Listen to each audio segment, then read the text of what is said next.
was told that when you start a compost heap, it might be an idea to sort of inoculate the heap with some soil or some bacteria, maybe add a little bit of fauna, or Yeah, absolutely. If you can get some, steal some from your neighbour, get some from next door, ask for some.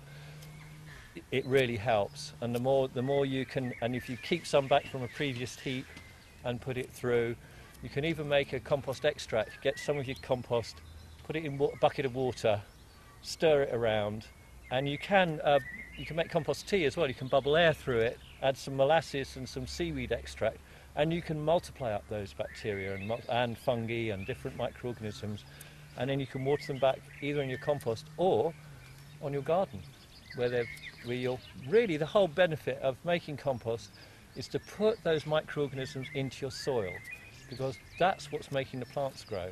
It's the microorganisms. They're helping to convert the nitrogen and the carbon and all the elements into food that the plants can assimilate. And that's all happening in the soil.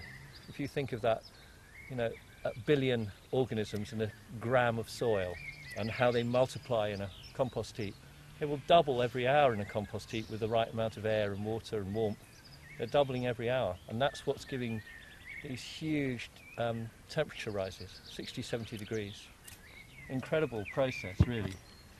And all, unsung workers. We malign these poor bacteria, try and kill them, ads on the telly, don't we?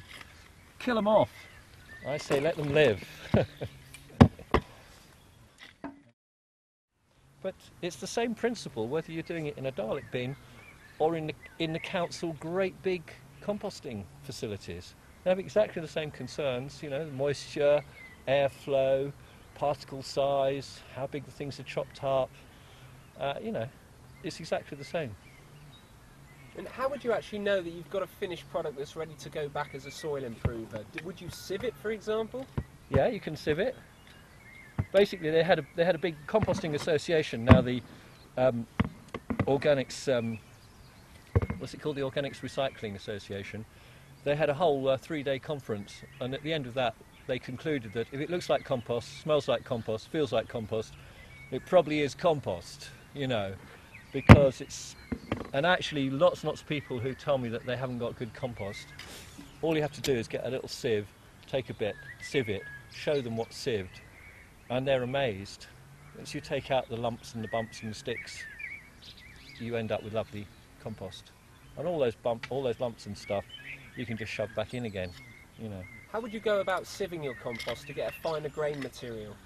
Well, I use a length of chicken wire. Just get a length of chicken wire and get a friend.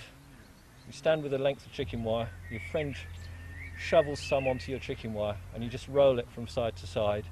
All the good stuff falls through it, and then you can just flick the wire onto one side, and you can get through a lot of stuff that way and keep your back nice and straight and not get strained. If you try and do it with a little hand sieve, it does your back in, and it's very, very hard work.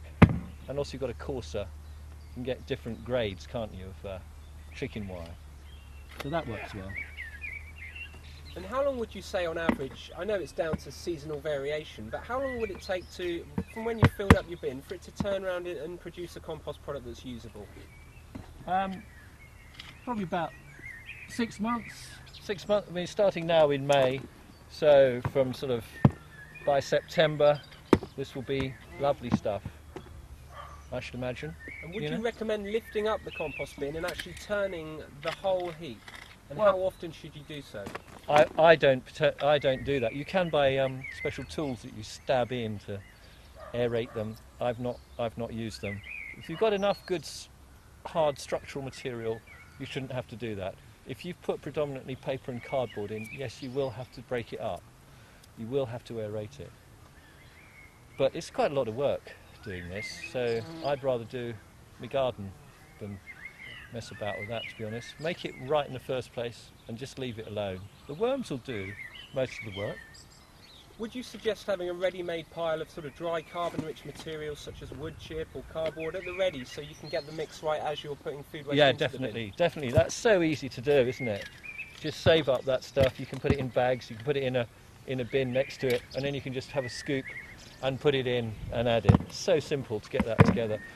You saw I've got a big bay down there that's just got sawdust in it, which I like to rot down a bit before I use it, get it slightly going.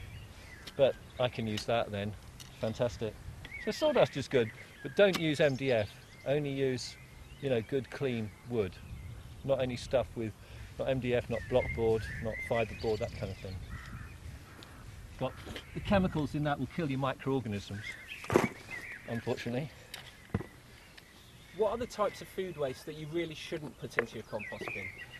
Well, meat and fish are going to attract flies, blowflies, maggots. You'll have your bin crawling with maggots. If you put fresh meat in, they smell it from miles off, they'll come in. Rats, of course, will get in there. You can set your bin up on slabs, concrete slabs, and put weld mesh or some mesh underneath it. And that way, at least you can add a certain amount of cooked food. But even so, if you're going to add any cooked food, you need to dilute it down well with fresh green stuff. Make sure it's only a small bit of the whole mix, unless you use a different system altogether. There are other systems, tumbling bins, and so on, green cones. But with this kind of system, not really such a good idea. Just stick with the fresh peelings and that kind of thing.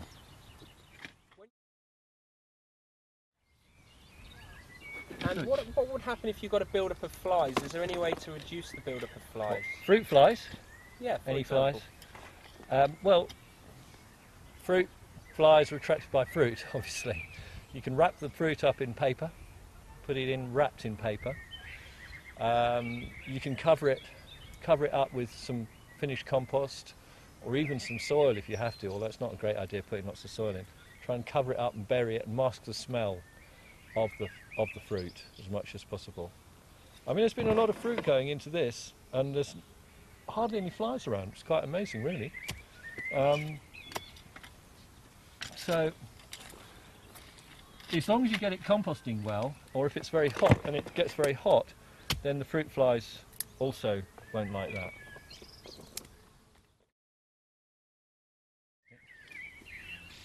So is it okay, for example, to put a caddy liner in there that would sort of line your food waste caddy? Yeah, as long as that's okay to go in the heap, that should break down in time. As long as it's biodegradable, as long as it's made of starch and not just made of plastic. It has to say biodegradable, made of corn starch or potato starch, fully compostable.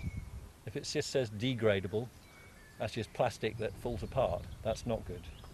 But I line my caddy with paper. Much easier, breaks down much quicker.